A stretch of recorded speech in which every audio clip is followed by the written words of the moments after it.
Sering kali netizen bertanya, "Bang, selama eksplorasi tempat seperti ini, apakah pernah bertemu hantu?" Pertanyaan ini sering banget kalian tanyakan. Jujur, saya sendiri nggak pernah tahu apa yang sebenarnya kami temui ketika berada di tempat-tempat seperti ini. Tapi malam ini berbeda. Kami berenam memutuskan untuk ngecamp dan bermalam di sebuah tempat yang katanya cukup angker. Awalnya semua berjalan biasa-biasa saja, sampai terdengar beberapa suara aneh di dalam hutan. Kami mencoba untuk tetap tenang dan tidak menggubrisnya. Tapi semakin malam, suasananya justru semakin terasa berbeda. Lalu, apa yang sebenarnya terjadi malam itu? Saksikan sampai akhir karena ada satu keajaiban yang membuat kami mulai merasa tidak nyaman. Petualangan bermalam mencari ketenangan, tapi ada hal yang mengejutkan. Banyak yang bilang kalau kita ingin mencari ketenangan, terkadang kita justru harus pergi jauh dari keramaian. Dan kali ini saya mencoba melakukan itu.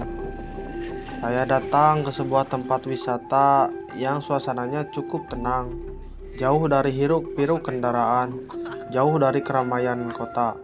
Dan malam ini saya memutuskan untuk bermalam di sini. Tujuan saya sebenarnya sederhana. Saya ingin menikmati alam, mendengar sungai, merasakan dinginnya malam dan mencoba menenangkan pikiran. Tapi sebelum berangkat, ada satu hal yang membuat saya sedikit penasaran. Tempat ini katanya cukup sepi ketika malam hari. Dan karena suasananya seperti ini, tentu saja cerita-cerita tentang hal mistis pun mulai bermunculan. Saya sendiri tidak datang ke sini untuk mencari hantu, mencari hal-hal yang horor, tetapi saya hanya ingin menikmati malam. Tapi entah kenapa malam ini justru membawa pada sebuah kejadian yang sama sekali tidak saya duga. Perjalanan menuju lokasi kali ini cukup menyenangkan. Semakin jauh saya masuk, suasananya semakin berbeda. Rumah-rumah mulai jarang terlihat, suara kendaraan juga semakin berkurang. Yang terdengar hanya suara alam. Dan justru suasana seperti ini yang saya cari. Di perjalanan kami sempat membeli bensin karena kami dan teman-teman kekurangan bensin dan jaraknya agak lumayan jauh dari pemukiman warga.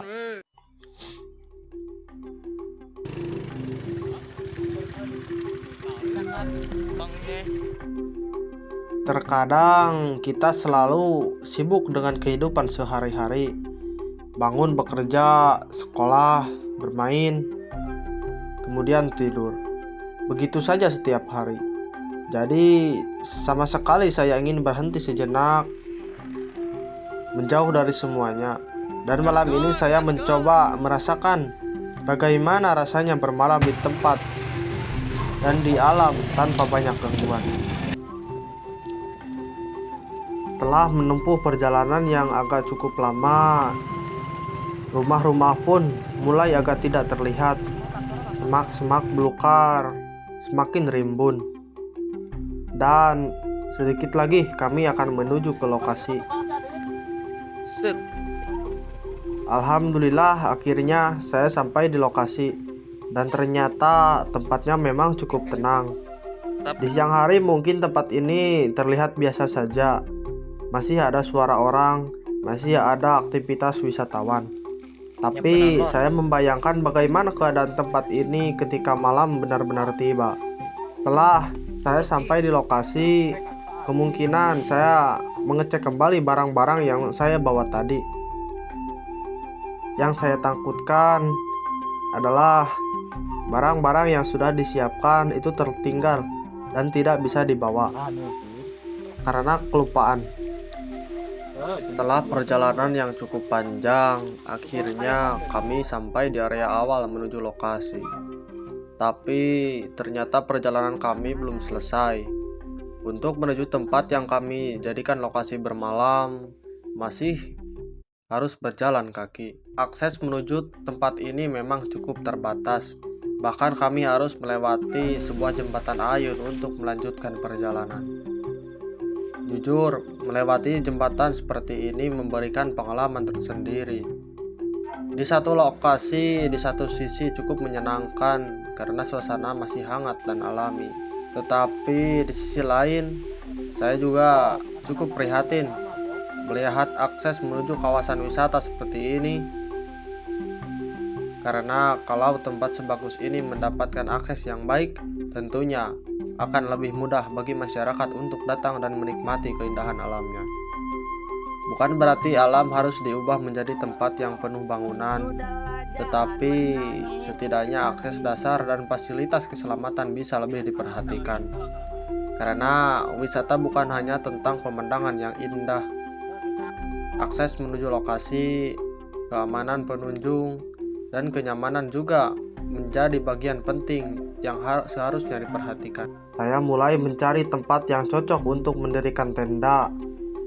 Tidak terlalu dekat dengan air dan tidak terlalu terbuka, dan tentunya harus aman. Dan yang paling penting, memastikan tempat ini cukup aman untuk kami jadikan lokasi camping malam ini. Karena kami datang ke sini bukan hanya untuk membuat konten, tapi kami juga harus siap menghargai alam dan menjaga kesehatan. Setelah menemukan tempat yang cocok dan paling cocok, akhirnya kami memutuskan disinilah kami akan bermalam malam ini. Dan sekarang saatnya kami mendirikan tenda. Kalau sudah seperti ini, rasanya memang berbeda. Tidak ada suara televisi, tidak ada suara kendaraan. Yang ada hanya suara alam. Dan saya pikir mungkin inilah yang selama ini saya cari. Ketenangan. Tetapi saya belum tahu malam ini ternyata tidak akan sesederhana yang saya bayangkan. Di jero garinyul anjing heueuh. Garinyul anjing teh aja bakal nyeri awak sih. Di jero lah. Kayak nyeri awak teh amparan. Nyeri awak. Setelah sampai di lokasi dan beristirahat sebentar, kami pun langsung menyiapkan makanan karena perut kami sudah mulai terasa lapar. Kami memutuskan untuk membuat nasi liwet agar bisa makan bersama dan mengembalikan tenaga setelah perjalanan. Kami mulai menyiapkan beras, bumbu, dan bahan-bahan lainnya. Walaupun memasaknya dengan peralatan sederhana, justru disitulah keseruannya. Kami saling membantu sambil menikmati suasana alam di sekitar.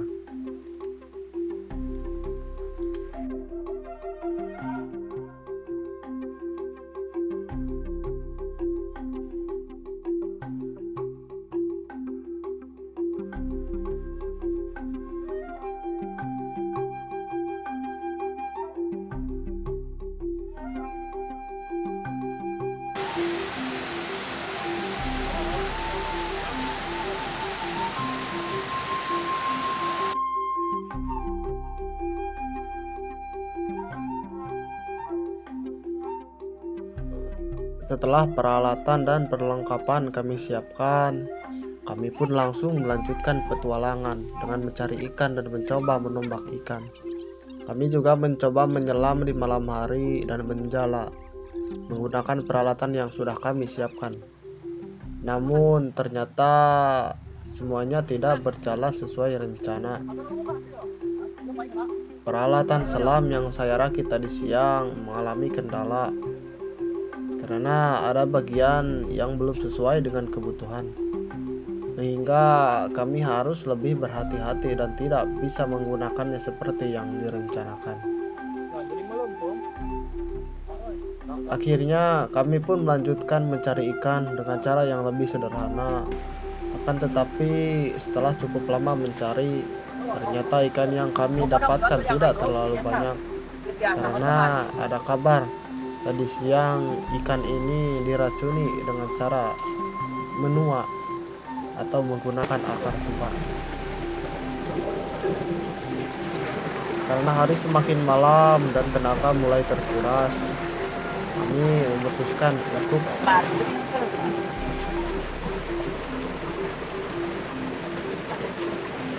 Karena hari semakin malam dan tenaga kami mulai terkuras, kami memutuskan untuk kembali ke tempat camp.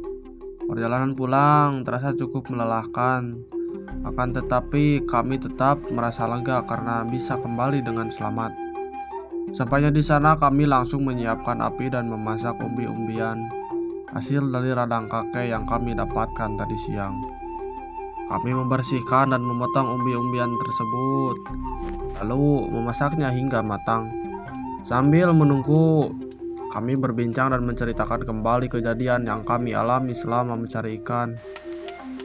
Walaupun hasilnya tidak sesuai harapan, pengalaman malam itu tetap seru dan cukup menegangkan.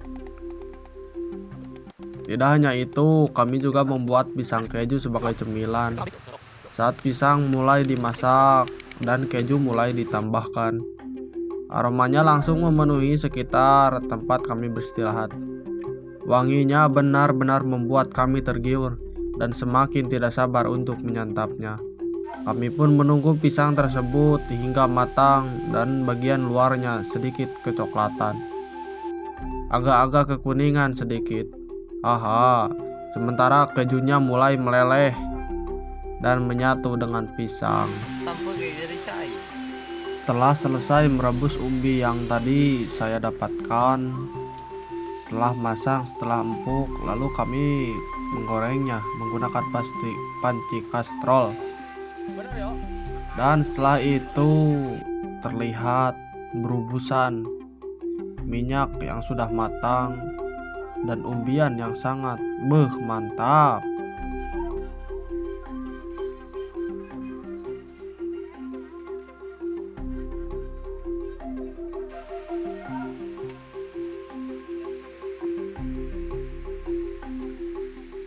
Setelah semuanya matang, saya pun mencoba mencicip-icip makanan yang tadi saya goreng.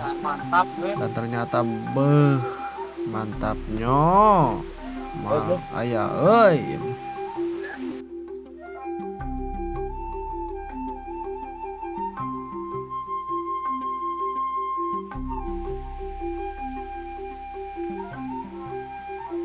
mohon maaf semuanya. Setelah di pagi hari, kebetulan HP saya dan peralatan media kami itu kehabisan baterai dan kami tidak dapat melanjutkan pemotretan. Tetapi ya, untuk teman-teman semuanya, jangan lupa like, comment, and subscribe channel ini. Jangan ketinggalan terus Survive Nusantara 01.